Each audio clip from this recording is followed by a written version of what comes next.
Welcome back, children, to the concluding part of our revision session of Class 10 Political Parties.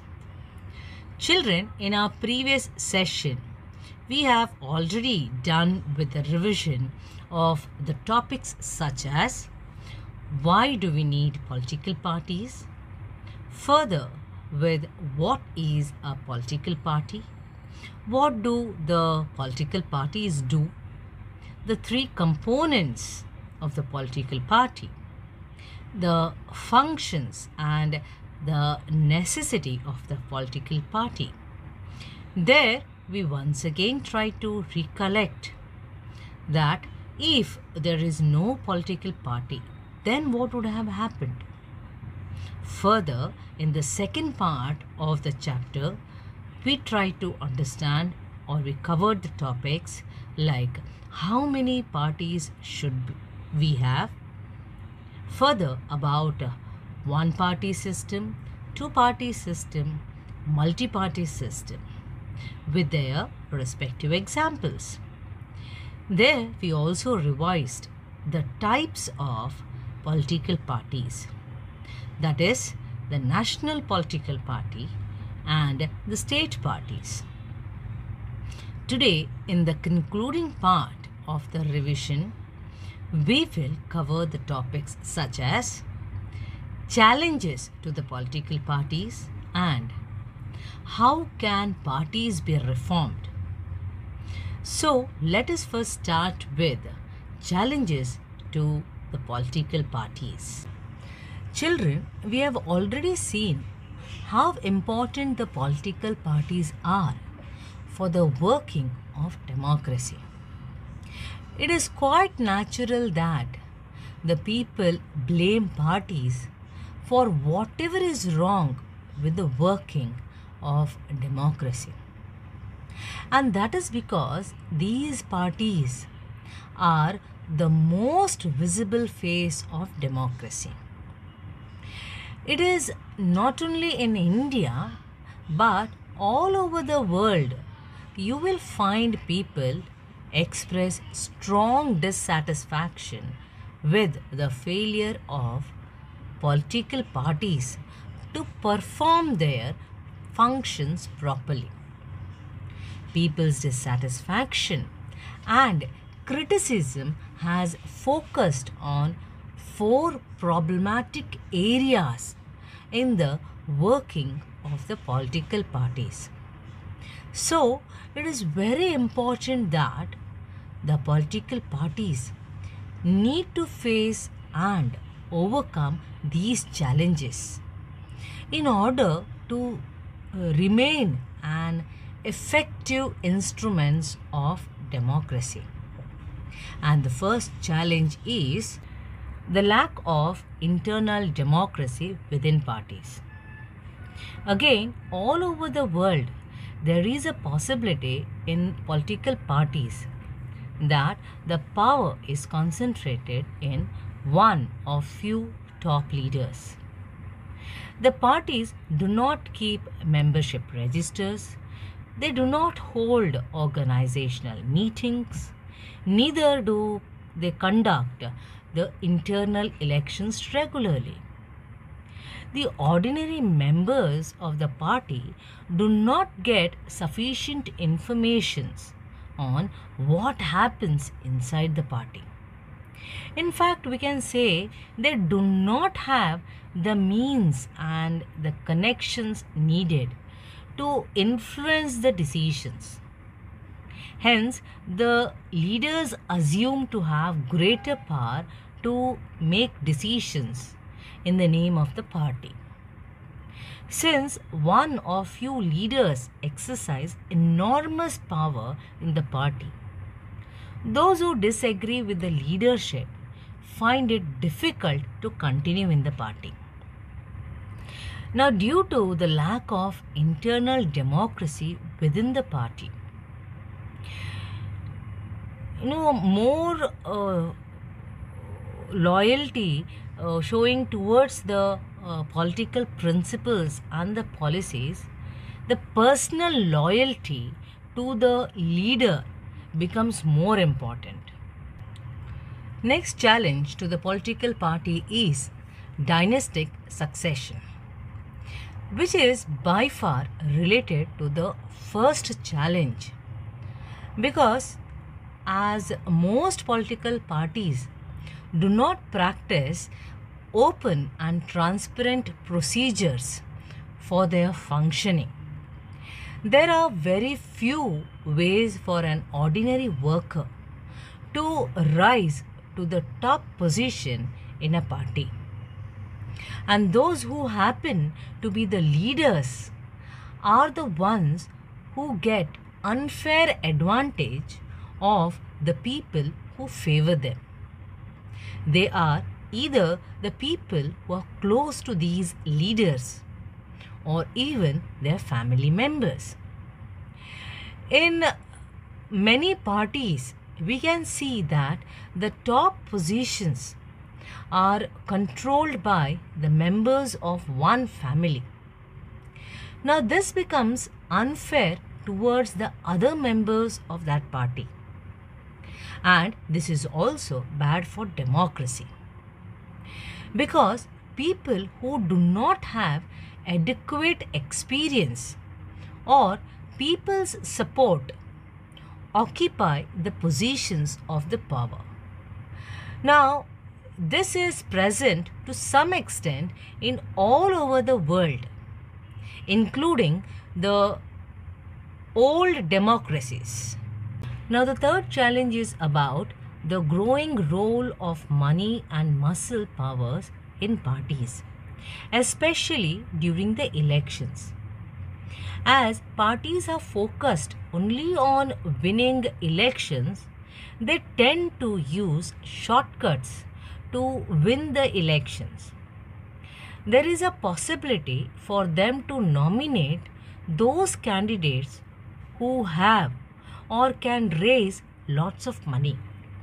Rich people and companies who give funds to the parties tend to have influence on the policies and the decisions of the party. Sometimes parties also support the criminals who can win the elections.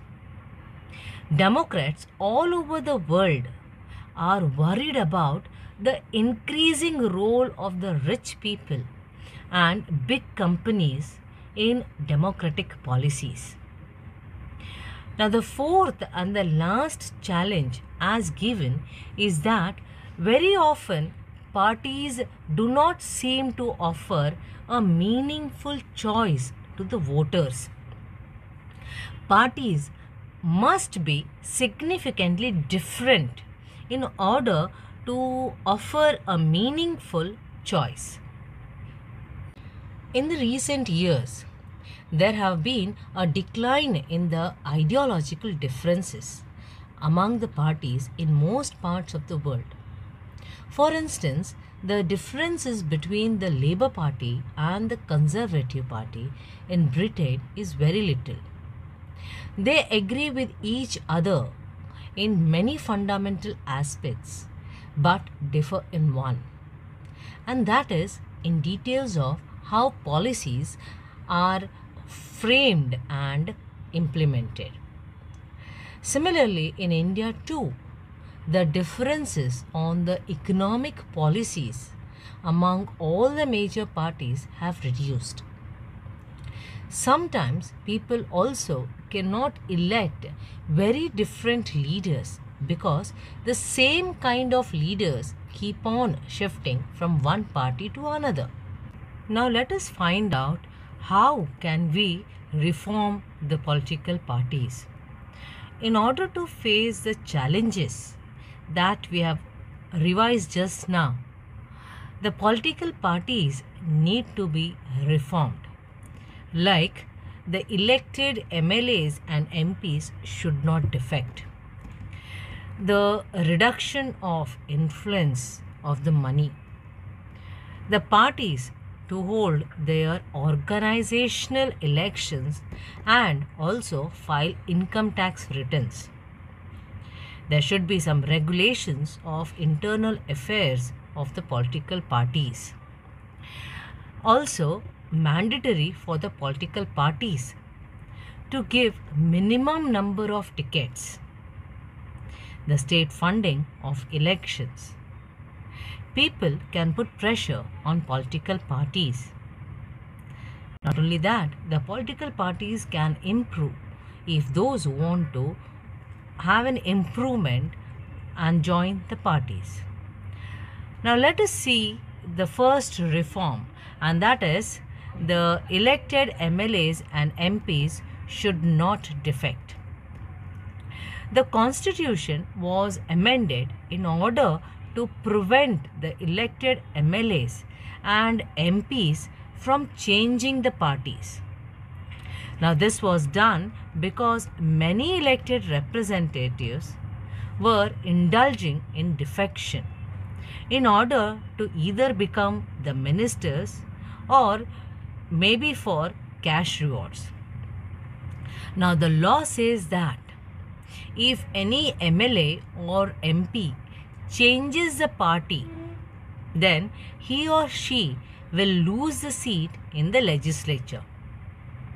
Now this new law has helped bringing the defection down. At the same time, this has made any argument arising even more difficult. Now the MPs and MLAs have to accept whatever the party decides for them. Secondly, the Supreme Court has passed an order to reduce the influence of money and criminals. It is mandatory for every candidate who contests the election to file an affidavit by giving details of his or her property and the criminal cases as well pending against him or her. This new system has made a lot of information available to the people.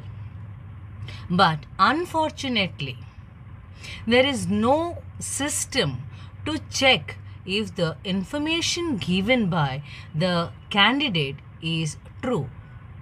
Therefore, yet we do not know whether this system has led to the decline in the influence of the rich and the criminals. Then the Supreme Court has passed an order making it necessary for political parties to hold their organizational elections and file their income tax returns. The parties have started doing so, but sometimes it is just a formality. It is not clear whether this step has led to greater internal democracy in the political parties. Besides these children, there are many suggestions made to reform the political parties, such as a law should be made to regulate the internal affairs of the political parties. It should be made compulsory for the political parties to maintain a register of its members, to follow its own constitution, to have an independent authority, to act as a judge in case of party disputes, to hold an open elections to the highest posts.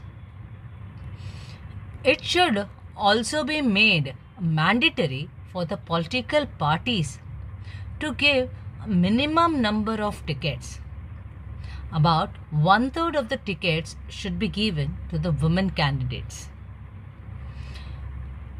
Similarly, there should be a quota or a reservation for women in the decision-making bodies of the party. Next, there should be state funding of elections. The government should give parties money to support their election expenses. It can be given either in kind, that is petrol, paper, telephone, and so on. Or it can be given in cash on the basis of the votes secured by the party in the last election. Children, these suggestions have not yet been accepted by the political parties.